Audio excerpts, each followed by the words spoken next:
and ఇప్పుడు అన్నారు mass జాతర టైటిల్ ఒక బాధ్యత అయితే మాస్ మహారాజుని హ్యాండిల్ చేయడం డెఫినెట్గా రైటింగ్ నుంచి డైరెక్షన్ అంటే పేపర్ మీద పెట్టడం దగ్గర నుంచి విజువల్ ఎంతమంది చూస్తూ ఉంటారు అక్కడ తీసుకొని రావడం హౌ టఫ్ ఇట్ ఈజ్ అండి for you like especially handling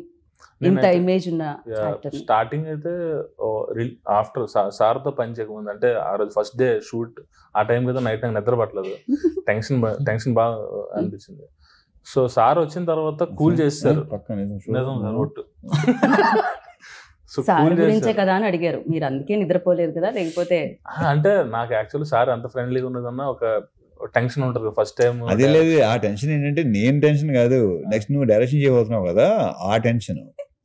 నీకు నేను కాదు టెన్షన్ అన్న ఓకే ఉన్నది మాట్లాడుతున్నావు నీకేంటంటే రేపటి సీన్ నెక్స్ట్ మన ఫస్ట్ సీన్ నాకు గుర్తులేదు ఏంటి నీకు గుర్తుందో నాకు గుర్తులేదు పెళ్లి చూపుడు సీన్ నేనంటే ఫస్ట్ టైం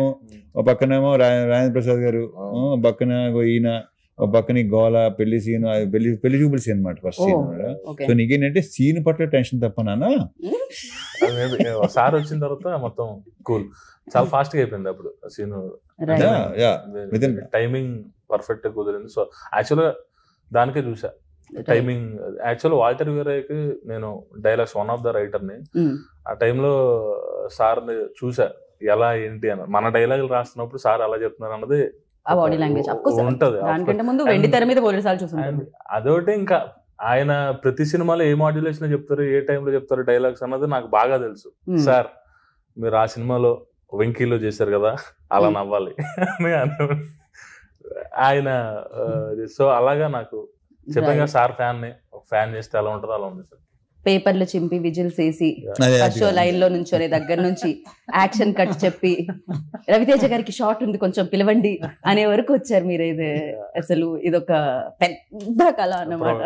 అది కాస్త ఫుల్ఫిల్ అయింది అండ్ ఫస్ట్ సినిమా అనగానే సరే మేము అడుగుతాం ఎక్కడ భయపడ్డారు ఏంటి అని at the same time memories చాలా ఉంటాయి కదా ఒక బెస్ట్ మూమెంట్ ఇప్పటికీ అర్థం కాదు నాకు ఎందుకు బెస్ట్ మెమరీస్ బెస్ట్ మూమెంట్స్ ఏంటండి ఏం జరిగిందండి అక్కడ మామూలుగా ఒక క్రేజీ థింగ్స్ అని భలే ఉంటాయి ఇలాంటి క్రేజీ థింగ్స్ మూమెంట్స్ బెస్ట్ ఆయన బర్త్డే కి మళ్ళీ మేము ఆ బెస్ట్ మెమరీ ఇద్దామని ఆ వీడియో కట్ చేసి వాట్సాప్ గ్రూప్ లో ఆ మెమరీ బర్త్డేగా